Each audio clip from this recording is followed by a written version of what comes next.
लगता है आरजेडी को मेडिकल क्षेत्र से कुछ ज्यादा ही लगाव है। तभी तो आरजेडी ने राज्यसभा चुनाव के लिए जिन उम्मीदवारों की घोषणा की है उसमें से एक मेडिकल कॉलेज चलाते हैं तो दूसरी एमबीबीएस डॉक्टर है।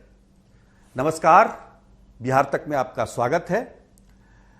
तो बिहार में सबसे पहले आरजेडी ने राज्यसभा चुनाव के लिए अपने उम्मीदवारों की घोषणा कर दी है।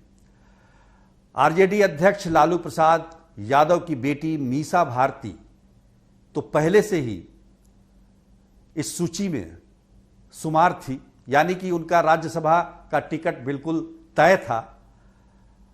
चर्चा दूसरे नंबर की सीट को लेकर थी जिसमें कई दावेदार थे और उसमें जिसने बाजी मारी वो हैं फैयाज अहमद, डॉक्टर फैयाज अहमद। वो पीएचडी हैं, मेडिकल वाले नहीं हैं लेकिन मेडिकल कॉलेज चलाते हैं। मधुबनी से आते हैं। मधुबनी में उनका एक मेडिकल कॉलेज है, कई बीएड कॉलेज है और कई स्कूल भी है। फैयाज अहमद के बारे में बता दें कि 2005 में मधुबनी के बिस्फी से वो जेडीयू के टिकट पर चुनाव लड़े थे और चुनाव हार गए थे, लेकिन उसके बाद वो आरजेडी गए और 2010 और 2015 दो बार बिस्फी से वो चुनाव जीते, लेकिन 2020 का चुनाव वो बीजेपी से हार गए।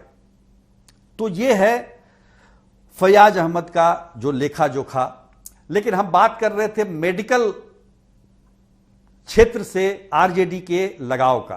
अब देखिए, मीसा भारती एमबीबीएस डॉक्टर हैं, वो राज्यसभा में थी और फिर जा रही हैं दूसरे टर्म के लिए। और फैयाज अहमद मेडिकल कॉलेज चलाते हैं। उनका भी पूरा नाम डॉक्टर फैयाज अहमद है, हालांकि वो पीएचडी है, वो एमबीबीएस नहीं है, पीएचडी है। इससे पहले अगर हम देखें तो 2018 में आरजेडी ने अहमद अशफाक करीम, जो कि कटिहार मेडिकल कॉलेज के मालिक हैं, उनको भेजा था।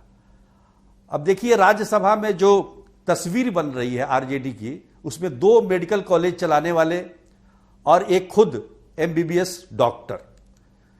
कई लोगों का यह सवाल था कि मीसा भारती का जाना तो तय था, लेकिन दूसरे सीट के लिए जो दावेदार थे वो केवल अल्पसंख्यक समुदाय के थे। तो ऐसा क्यों? वो इसलिए था क्योंकि अभी हाल ही में जो विधान परिषद के चुनाव हुए उसमें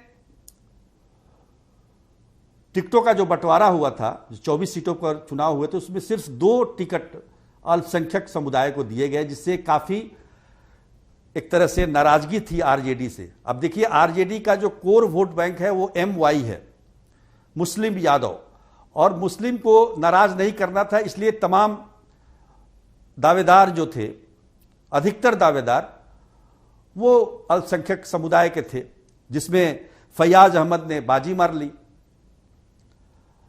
फैयाज अहमद के बाद सबसे ज्यादा चर्चा थी हिना साहिब की, जो मोहम्मद शहाबुद्दीन की पत्नी है, और वो उनके दावेदारी को लेकर काफी कैंपेन चलाया जा रहा था। सबको उम्मीद थी कि इस बार शायद उन्हें राज्यसभा जाने का मौका मिल जाए। पिछले 3 बार से वो लोकसभा का चुनाव सिवान से लड़ रही हैं, लेकिन हमेशा पराजय का मुंह ही देखना पड़ा।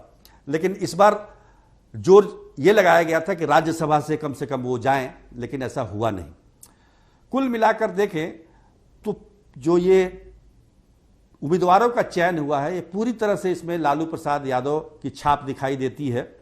लालू प्रसाद यादव को अधिकृत किया गया था राज्यसभा के उम्मीदवारों का चयन करने के लिए, और वही उन्होंने किया।